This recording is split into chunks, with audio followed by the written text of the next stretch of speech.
Morning, everybody. Rusty from the Rusty Razor. Got another shave of the day for you. Today, we're going back to some old Stirling that we've been used before. Got a sample here of Autumn Glory. And it smells really nice. One of those scents that's right up my alley.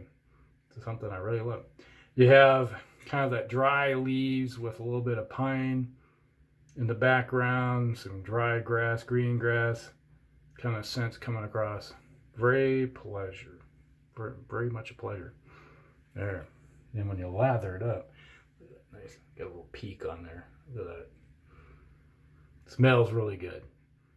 Get that? It's more the dry piney kind of scent. It's not a heavy pine. It's just something in the background, and that's that green kind of grassy note with some dry aspects to it.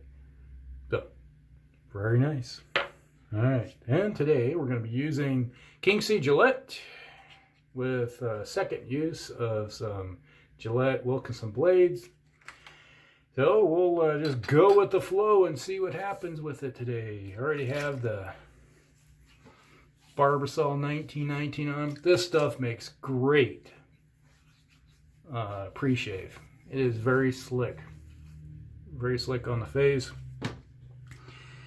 I watched a video, I guess it'd been over the weekend, where Dave, the inspector, he shaved with nothing but it, the Barbasol 1919, and he said makes a great pre-shave. You don't have to do anything with it.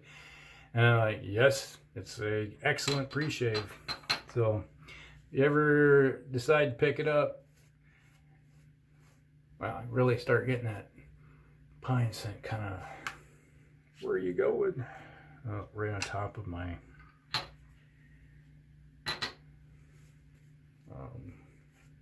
blade package.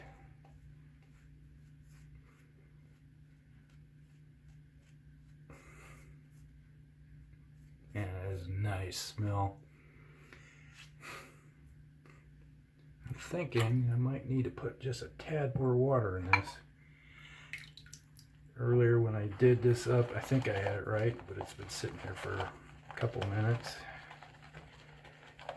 Add a little more moisture to the mix. And I gotta clean up my box. It's like, it's still wet.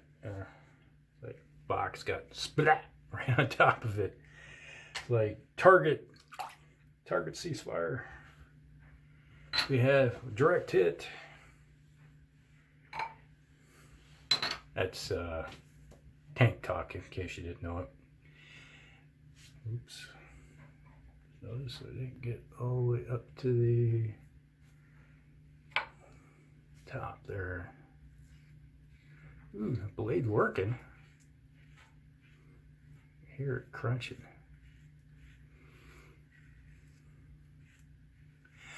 Well, I think it was Monday's video that I put out where I was talking about my picture. If you didn't know, go all the way at the very end of that video. It's where I put the picture at where I put the matting on. Got that done.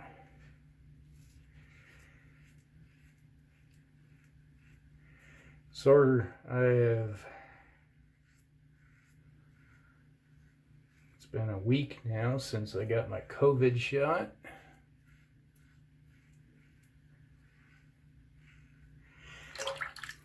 A lot of people, when they got that shot, the second one, my wife included, was just feeling sick, thrown up type of deal. Me, I was just dog tired after getting my second shot. Only place it hurt was like the shoulder where the injection shot went in, just like the other side. Like the reaction I had was it would just had a lot of swelling kind of thing. going on. And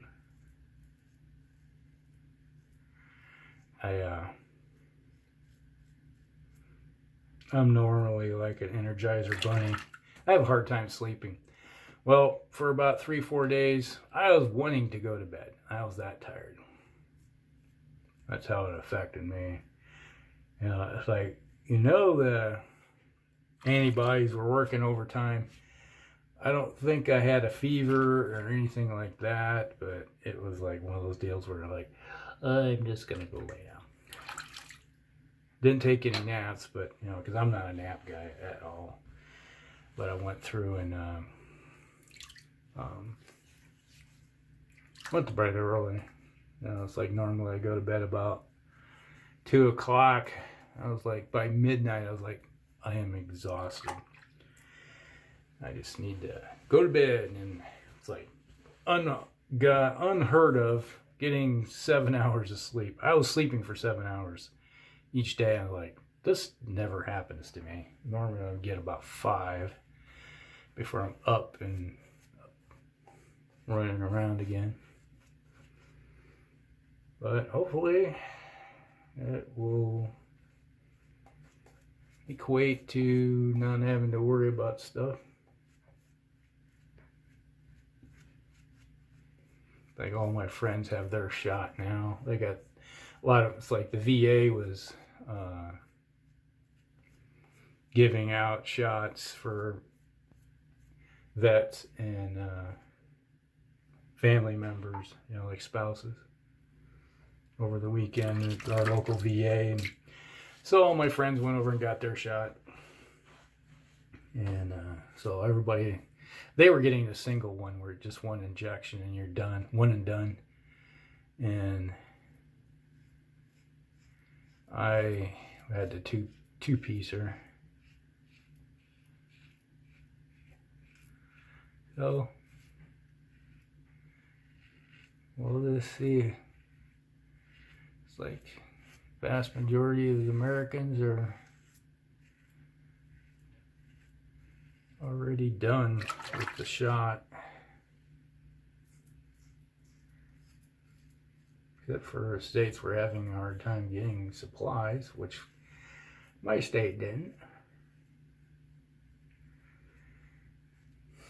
But, you know, but then again, it's never been a, what we call a crisis around here. People would just go on with their life like nothing's going on. That's what happened. It's like in my group of friends, we're all veterans. We're basically, well, is anybody shooting at us? No. What the heck? It's no big deal.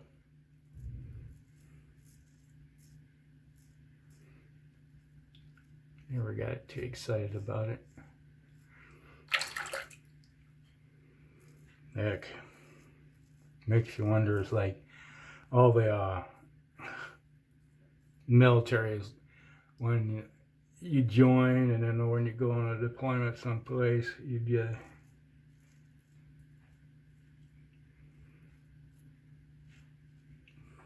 I remember the first time going through basic training, it's time to get your shots.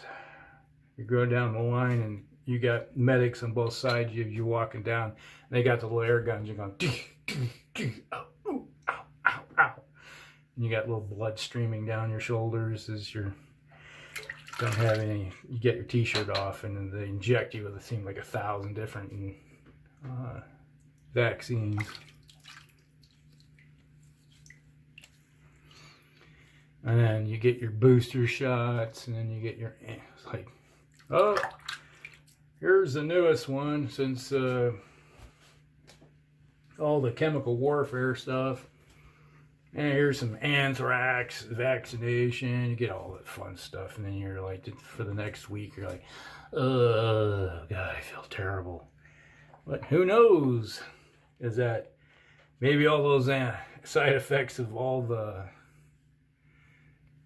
immunizations I got over the years has caused a lot of my health problems? I don't know. Or not caused problems. Don't know. What? Maybe I added a little too much. It's nice and little. It's getting everywhere. Man, this scent's nice. I do believe this is still available on their website. Autumn Glory.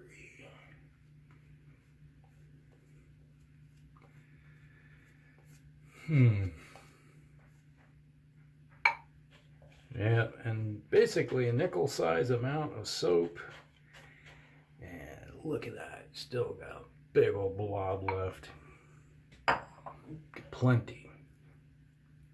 Well, this shirt is definitely going into the laundry. I always have these, if you ever notice, I'm wearing the same type of t-shirts. These are like work shirts that I have. I don't feel like wearing a good shirt that I'm going to get soap on and turn around and have to put it in the laundry because I got soap all over it. What am I doing? I'm going the wrong direction. Talking about laundry.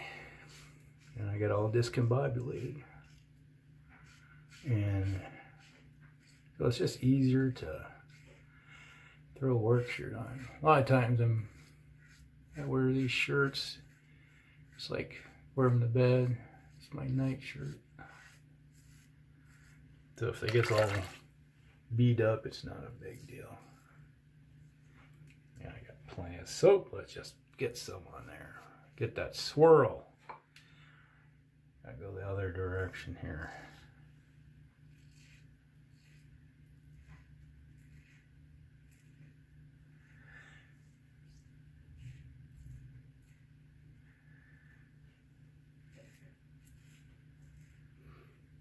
It's working.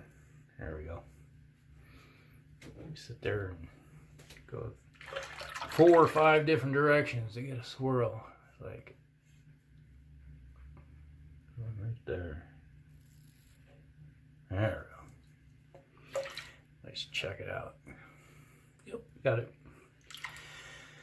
So I should do some of these stories, the crazy stuff that's happened over the years in the Army.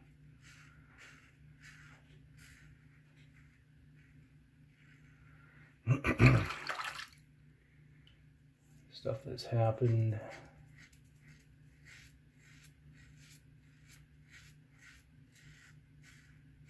Like the one time and we're on gunnery out on the range.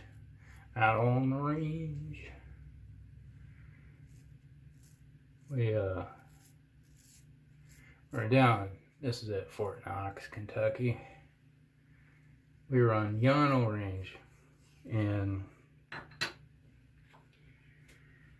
we went through and started the morning off doing gun, range fire, qualification stuff with our tanks, our M1 tanks, M1A1s, and we suddenly a big old storm comes rolling in, lightning storm, lightning hitting everywhere, and we had just done our first phase of gunnery, so we're out on the range itself with fully loaded up, and we're about to start our next phase, and of this is supposed to be taking on infantry and BMPs. And all of a sudden lightning and storm. This was a massive storm. And all of a sudden next thing you hear lightning and thunder and coming down, and it's like button up, and it's like range is down, ceasefire, and so we're all sitting there in a tank, and all of a sudden we had the hatch was partially open because I was in the TC slot. And because I was a tank commander, as a platoon leader, and had my thing was open, protected, so I could see out. So I'm basically watching the storm going on, and all of a sudden it was just a blinding flash, and I was like, "Whoa! What the heck? What was that?" We got hit by lightning. The tank itself got hit, and all of a sudden the ammo door, where the 120 rounds are parked, slides open. Well, like everybody in the turret looks and goes, "What? What the heck?" And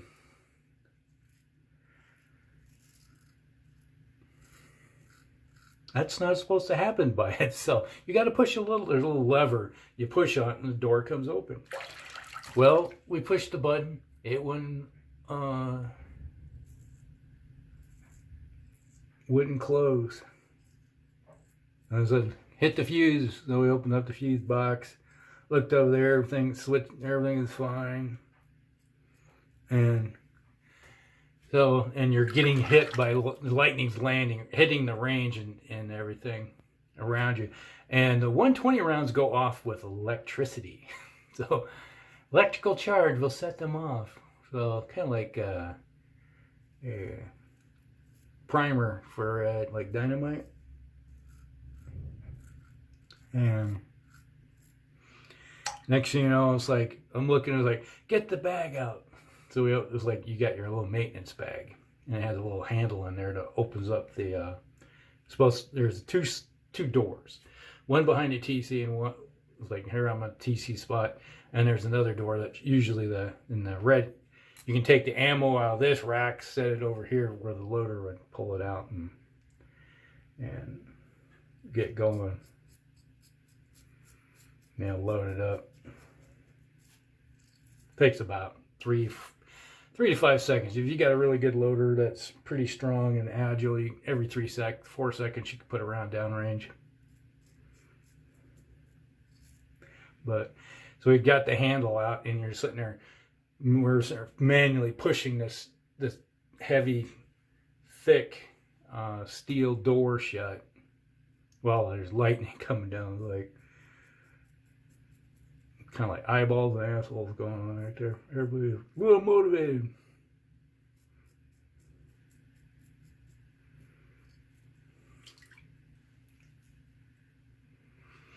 Highly motivated to get that door shut.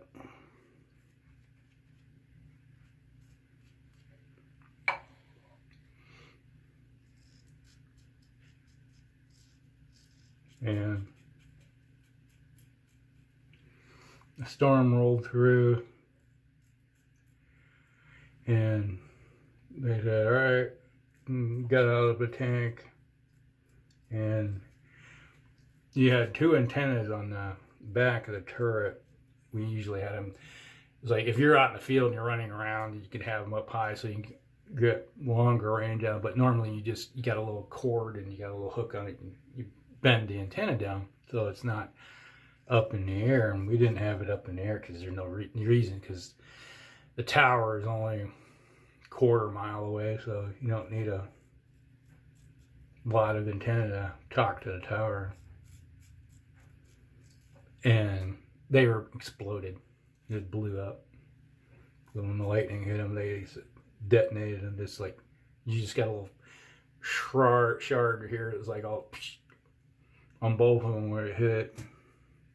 So that tank had to go in for maintenance because it had nothing but electrical problems afterwards.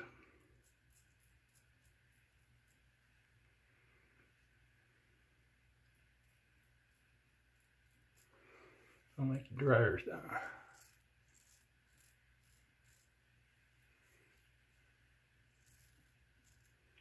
All right. So that was a pucker moment.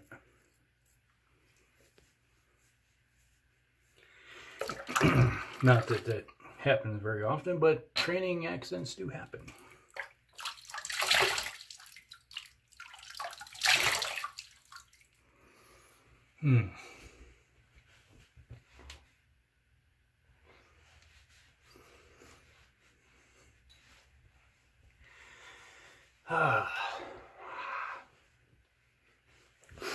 Well, that was a good one. Get this water off here. All right. Oh, since I'm going to go with a little bit of Stetson today. And it has sort of a nice little scent that goes with it.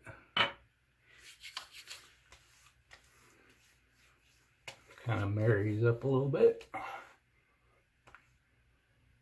Oh, that's interesting. A little combination there. Something.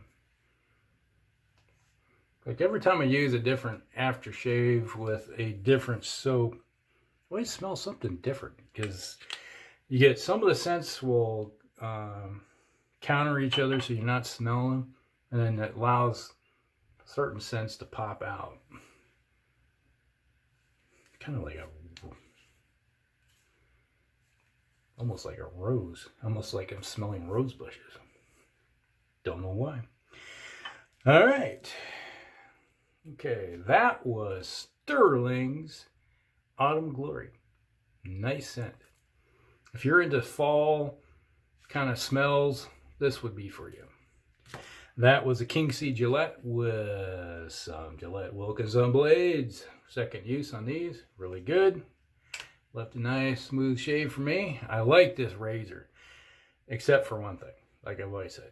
If the knurling was about that farther down, if you had about another ½ inch to an inch more knurling on it, it'd be great. I don't know why they give you that much handle and only half of it has knurling on it. They expect you to go short stroking it or something. I don't know. Sometimes it's like my grip is like, you know, wherever. And then I use the Stetson. Okay, that would be everything. Hope you guys like it. Like and subscribe, and we'll see you in the next one. Rusty out.